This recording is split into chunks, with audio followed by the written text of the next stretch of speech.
اللہ جل شانہ و عم نوالہ ارحم الراحمین ہے۔ وہ اپنے بندوں کے ساتھ اور اپنی بندیوں کے ساتھ جو بھی معاملہ کرتا ہے وہ ان کے حق میں ہوتا ہے اور ان کے لیے بہتر ہوتا ہے۔ جیسے مولا تبارک و تعالی رازق ہے تو وہ اپنے بندوں اور بندیوں کے لیے رزق کا انتظام کرتا ہے، ساری کائنات کے لیے رزق کا انتظام فرماتا ہے۔ وہ رب العالمین ہے، تمام عالموں کا پالنہار ہے، لیکن کچھ اعمال اور کچھ وظائف ایسے ہیں کہ اگر انسان ان اعمال کو کرے، ان وظائف کو پڑھے تو اللہ تبارک و تعالیٰ کی رحمت اس کی طرف بہت جلد متوجہ ہوتی ہے۔ مثلا کسی کا کاروبار نہیں چل رہا ہے، وہ اس عمل کو کرے، کسی کے یہاں رشتے کا مسئلہ ہے تو وہ اس عمل کو کرے اور اس کے بعد دعا کرے، یا کسی کی رزق میں تنگی ہے تو وہ اس عمل کو کرے اور اس کے بعد بارگاہ الہی میں دعا کرے، تو انشاءاللہ مولا رب العزت اس کی دعا کو قبول فرماتا ہے۔ اور وہ عمل اور وہ وظیفہ یہ ہے کہ قرآن عظیم میں 14 آیتیں سجدے کی ہیں، یعنی ان آیتوں کو پڑھ کر جو ہے وہ انسان پر سجدہ واجب ہو جاتا ہے، سجدہ کرنا لازم ہوتا ہے۔ وہ 14 آیات ہیں، 14 مقامات پر الگ الگ ہیں۔ اس کا بہترین طریقہ تو یہ ہے کہ پہلے قرآن عظیم کے ان مقامات پر جہاں پر وہ 14 آیات ہیں، کاغذ کی یا کسی چیز کی بھی نشانیاں لگا لیں،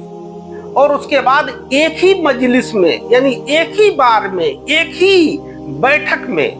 ان 14 آیتوں کو اس طرح پڑھیں کہ پہلے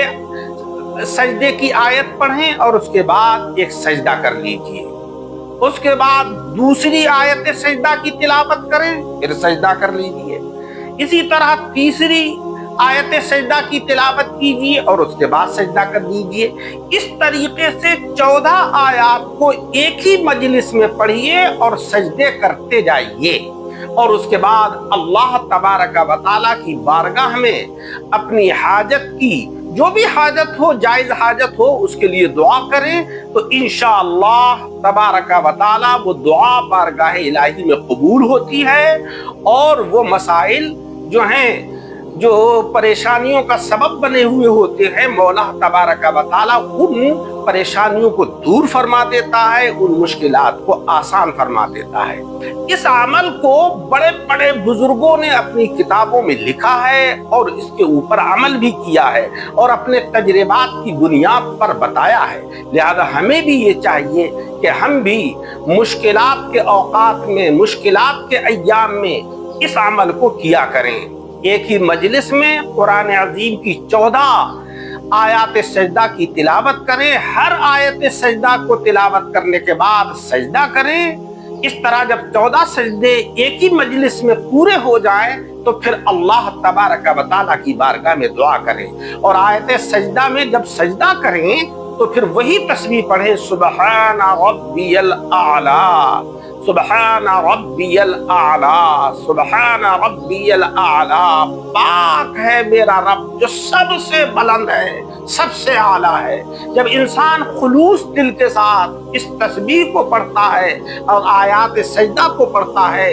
تو اللہ تبارک و تعالیٰ اس کی طرف رجوع برحمت ہو جاتا ہے اور اس کی دعا کو قبول کر لیتا ہے۔ اللہ رب العزت ہمیں عمل کی توفیق عطا فرمائے، آمین بجاہ النبی الکریم۔